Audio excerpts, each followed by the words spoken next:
Good morning বন্ধুরা, কেমন আছো তোমরা সবাই? চলো আজকে আমি তোমাদের দেখাবো আমার ছোট্ট সবজি বাগান। দেখো এইখানে আমি প্রথমে তোমাদের দেখাচ্ছি পেঁয়াজ গাছ। পেঁয়াজ গাছগুলো লাগিয়েছি কিছুদিন আগে, দেখো কত বড় হয়ে গেছে। আর 1 মাস পর পেঁয়াজ গাছগুলো তোমাদের আবার আমি দেখাবো, তখন অনেকটাই বড় হয়ে যাবে। আর দেখো এখানে আমার ফুলকপি গাছ হয়েছে, কি সুন্দর হয়েছে, দেখেছো কত বড় হয়েছে। এখানে দেখো ফুলকপি বাঁধাকপি দুটোই লাগিয়েছি।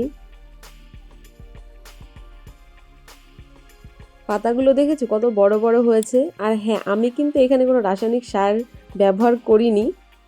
আমরা বাড়িতে টুকটাক যাই সবজি চাষ করি না কেন, সব জৈব সার দিয়েই মানে চাষ করা হয়। কোনো রাসায়নিক সার আমরা এখানে ব্যবহার করি না, তাতেই দেখো এত ভালো ফল পেয়েছি। আমাদের বাড়ির উঠোনে কিন্তু এই সবজি গাছগুলো লাগানো হয়েছে। আমাদের বাড়ির মানে উঠোনে কোথাও কোনো জায়গা ফাঁকাই নেই, হয় সবজি গাছ আর নয়তো ফলের গাছ আমরা লাগিয়েছি।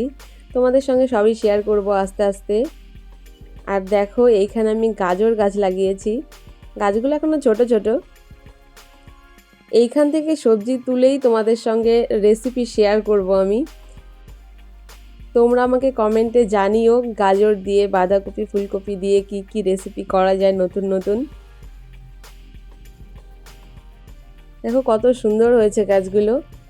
আর এইখানে দেখো আমি বেগুন গাছ লাগিয়েছিলাম, আরও আছে ছোট ছোট চারা, কিন্তু এই গাছটাই বড় হয়েছে। এটা এটা আগে লাগানো হয়েছে বলে ছোট্ট ছোট্ট বেগুনের কুঁড়ি এসছে।